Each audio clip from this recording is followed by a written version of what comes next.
محمد نے آج سے 1400 سال پہلے یہ کہہ کے فیصلہ کر دیا، محمد مصطفیٰ نے کہا علی کو ماننے کے لیے نواب زیادہ ہونا شرط نہیں، کعبے کے گرد طواف کر کر کے مر جانا شرط نہیں، حاجی ہونا شرط نہیں، نمازی ہونا شرط نہیں۔ بھائی جاگیے گا نیاز مولا، یا رسول اللہ کون سی شرط ہے؟ کہا لا شروطہا الا علی، علی کو ماننے کے لیے صرف ایک ہی شرط ہے، ماننے کو نہیں چاہیے باپ ایک اور۔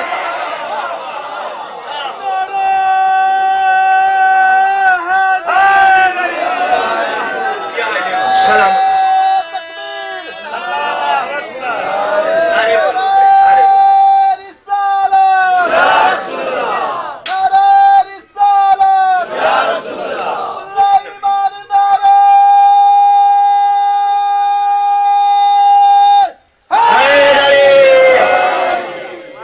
محمد مصطفیٰ واپس فتق۔ یہ جتنی کتابیں 36 کتابیں معتبر میری اپنی لائبریری میں میں نے خود اپنے ہاتھوں سے حوالہ لگایا، اس میں موجود ہے 36 کتابیں، تفسیر در منصور سے لے کے تفسیر گلدستہ تک سب کا حوالہ حضور۔ اب یہ باغ فتق میں ڈیٹیل میں جانا نہیں چاہتا، وقت نہیں ہے، بڑا محدود ہے، مختصر کر کے بتانا چاہتا ہوں۔ یہ باغ فتق اب یہ یہودیوں سے ملا تھا، ملا کب تھا میرے معزز سامعین؟ خیبر میں جنگ کے بعد نہیں ملا، خیبر میں جنگ کے بعد غنیمت میں نہیں ملا، ٹھیک ہے حضور؟ جو چیز غنیمت میں ملی وہ یہ لے بھی آئے کھا بھی گئے، اسی وقت لے بھی آئے کھا بھی گئے۔ دلیل اس کی یہ ہے کہ یہ اس وقت نہیں ملا، اس کی سب سے بڑی دلیل ہی یہ ہے کہ ان کو جو جو ملا یہ اسی وقت کھا گئے، جو جو ملا کھا گئے۔ خیبر اگر یہ فتق ملا ہوتا یہ کبھی نہ چھوڑتے، یہ کبھی نہ چھوڑتے۔ علی دوبارہ گئے ہیں، دوسری دفعہ گئے کب ہیں؟ یہ مسلمان وہاں سے قافلے لے کر گزرتے تھے، یہودیوں کو بڑا غصہ تھا، انہوں نے مسلمانوں کے قافلے روکنے اور انہیں شہید بھی کرنا، ان کا مال بھی لوٹ لینا۔ یہ خبر پہنچی رسول کے پاس، یہ کافروں کی پرانی عادت ہے، وہ کافرے روک کر لوٹتے ہیں، وہ کافرے روک کر لوٹتے ہیں۔